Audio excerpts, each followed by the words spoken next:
Hi, y'all. So we have been learning about capacity the last 2 days since we've been doing remote learning. Hopefully, you've been watching my videos and doing the work. So I actually just want to give you a demonstration of what capacity looks like and how we actually use it. You use it, your parents use it, I use it, and we don't think about it.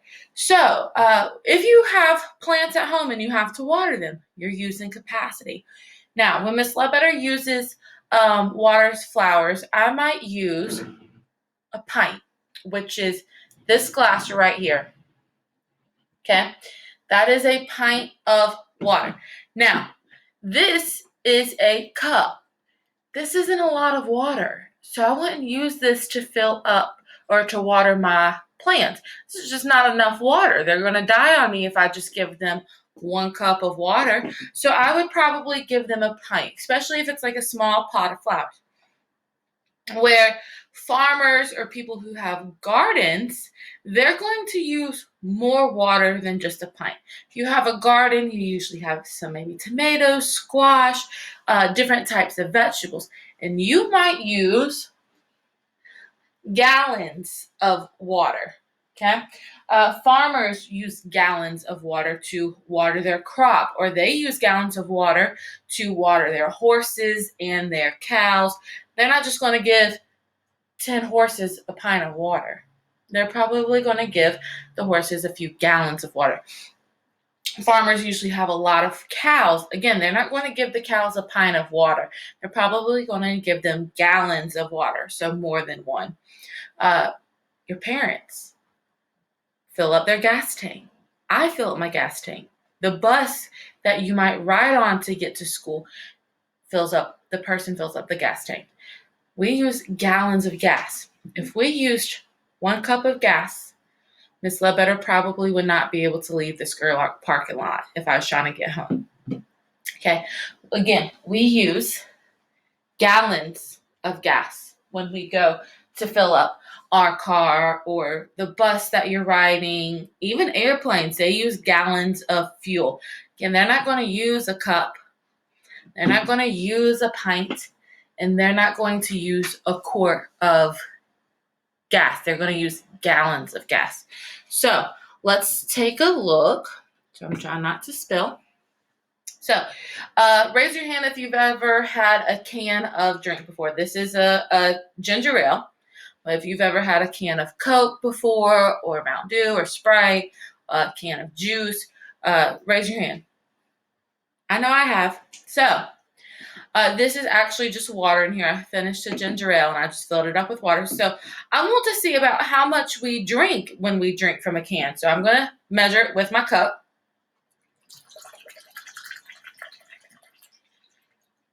So it's a little bit more. All right, so we drink 1 cup. And I still have a little bit more in here. So let's see if we drink 2 cups of water. Or sorry, 2 cups of whatever we have in our can. So this is actually not filled all the way to the top. So this is not even 2 cups of drink. This is about a cup.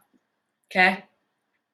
It was a little bit more than a cup, but it wasn't exactly two cups in this can.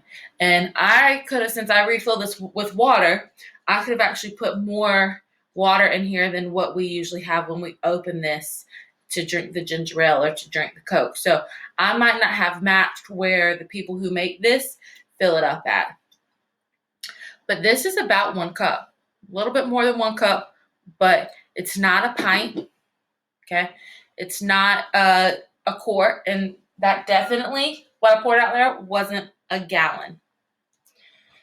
So this is 2 pints of water. Okay, so this is what 2 pints looks like. Definitely a lot more than what is in this. Okay, this is 1 cup.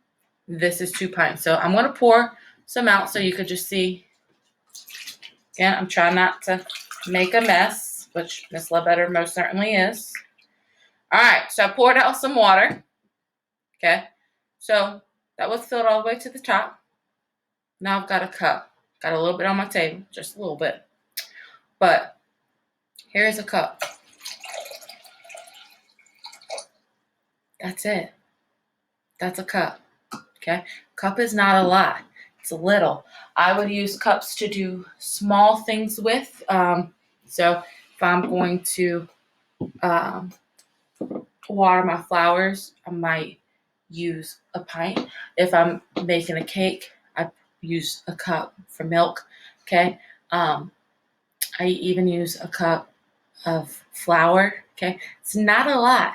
This doesn't hold a lot. It's for small things. All right. So now we have our gallon. I'm going to pull out my big glass bowl so you guys can just see what a gallon looks like. Now, I know we said a cup.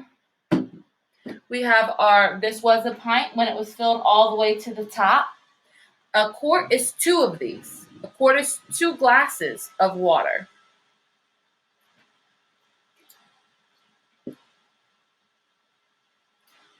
I might use a quart when I'm, again, watering flowers. Depends on if I have a few pots of plants, I might use a quart. If I have one small pot or just a vase of flowers, I'm probably going to use a pint, which again was this glass filled all the way to the top. So if I have just a vase of flowers, I would probably give them a pint of water. All right, so I'm actually going to pour this out. And no, I'm not going to waste this water. I'm going to give it back to my dogs. It's fresh water out of the sink. I haven't used it except to do this demonstration, so I'm not going to waste water. I'm going to give it in my dog's water bowls. So, and I'm pouring and pouring and pouring, and this might actually overfill. So, yep, it's filling up, you guys. And I'm still filling. Oh, wow.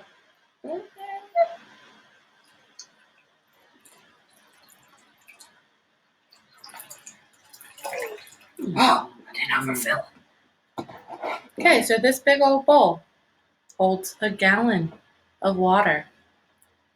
And I just have very a little bit of room left, and then it would start filling over. So this big bowl is a gallon of water. Good thing I didn't try that with the small bowl, or I'd have a mess everywhere. So I just wanted to give you guys a demonstration so you guys can actually see. Please don't go home and pour out your milk into a glass bowl, okay? I was just giving you a demonstration for water. Don't do this at home unless your parents give you permission to do so, okay?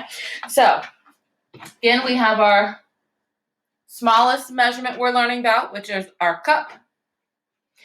Then we would have our pint. This is not full, it's empty, but a pint is just 1 glass. Quart would be the next biggest after the pint, and a quart is 2 of these. And then we have the gallon, which is the largest that we're learning about for capacity. Gallon is our biggest, you guys. So I hope this helped.